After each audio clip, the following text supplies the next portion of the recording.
ऋषि पुत्र का श्राप हुआ 7 दिन में मरने का। गृह परिवार की मोह ममता त्याग कर परीक्षित महाराज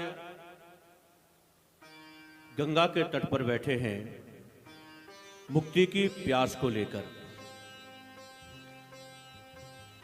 परम वितराग श्री सुखदेव जी महाराज का आगमन हुआ है। करबद्ध प्रार्थना करते हुए मानसिक श्रद्धा सुमन सुखदेव जी के चरणों में समर्पित करते हुए उनको एक दिव्य पवित्र आसन पर विराजमान किया है।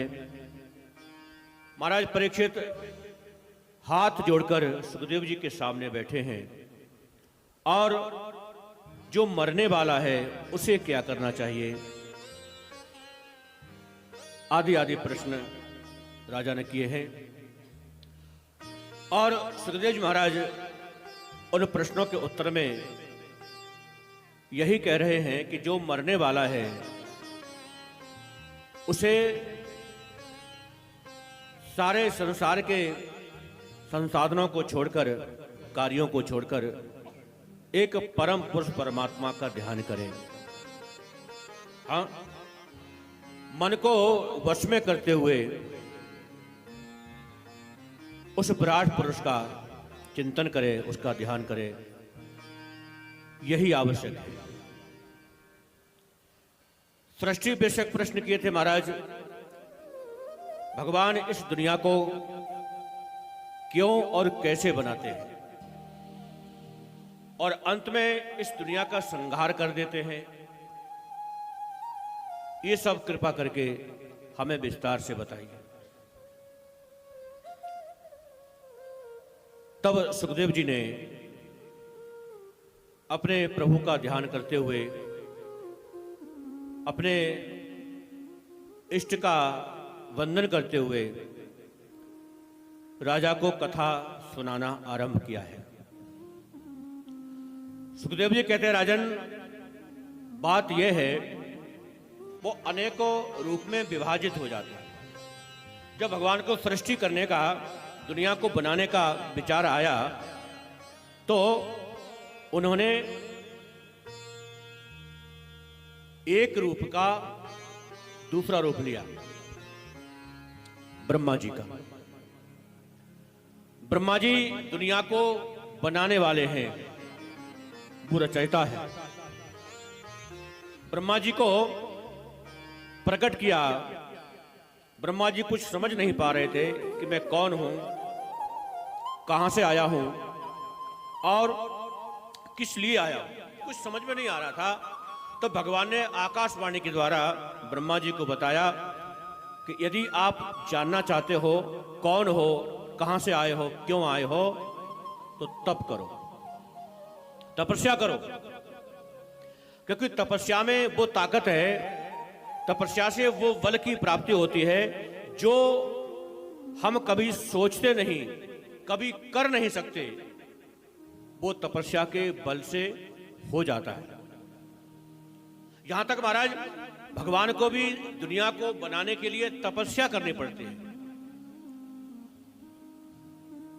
और तपस्या के द्वारा वो इस दुनिया को बनाते हैं।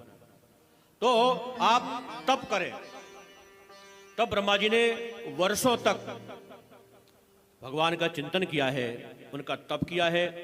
साक्षात भगवान नारायण ब्रह्मा को दर्शन देने के लिए आए हैं और मेरे ही पुत्र हो, ये सब आपको बताया है। हाँ, और उनको दुनिया बनाने का कार्य दिया। आज से तुम दुनिया को बनाने वाले सृष्टिकर्ता, रचयिता ब्रह्मा, तुम ब्रह्मा हो जो सारी दुनिया का निर्माण करे, जो बनाए, जिसको बनाना आता हो उसको कहते हैं ब्रह्मा। हाँ, ब्रह्मा के रूप में आप दुनिया को बनाओ और विष्णु बन करके मैं इस दुनिया का पालन पोषण करूंगा। जब ब्रह्मा जी को सारी दुनिया बनाने का कार्य सौंपा तो ब्रह्मा जी हाथ जोड़कर भगवान से बोले, हे प्रभु, आप इस दुनियादारी को बनाने का कार्य मुझे न सौंपे। आपके आशीर्वाद से मैं कर तो दूंगा, दुनिया बना तो दूंगा, लेकिन कहीं कर्तापन का अभिमान मेरे मन में आ गया कि मैंने किया है, तो आपसे मैं दूर चला जाऊंगा। अभिमान आपसे दूर कर ले जाता है, दूर कर देता है। मैं आपसे दूर नहीं होना चाहता। महाराज, कोई और सजा देनी है तो दे दो, लेकिन दुनिया को बनाने का अभिमान मेरे मन में आ गया और मैं आपसे दूर हो गया, ये मुझसे सहन नहीं होगा। आप ऐसा ना करें, कोई और सेवा है तो वो दे दो, मैं आपकी करूंगा। भगवान नारायण बोले, ब्रह्मा जी, व्यक्ति के मन में अभिमान तब आता है जब वो ये सोच लेता है ये मैंने किया है, ये मेरा है। जहां मैं और मेरा ये दो शब्द जिसके मन में आते हैं, वहां पर अभिमान स्वाभाविक है, आ ही जाएगा। और जो सब कुछ करने के बाद भी भगवान को अर्पण कर देता है, भगवान के निमित्त। और मुश्किल यह है कि हम कोई अच्छा काम करें, छोटा या बड़ा, तो वो कार्य करने के बाद इंसान के मन में अहंकार आ ही जाता है कि मैंने किया है।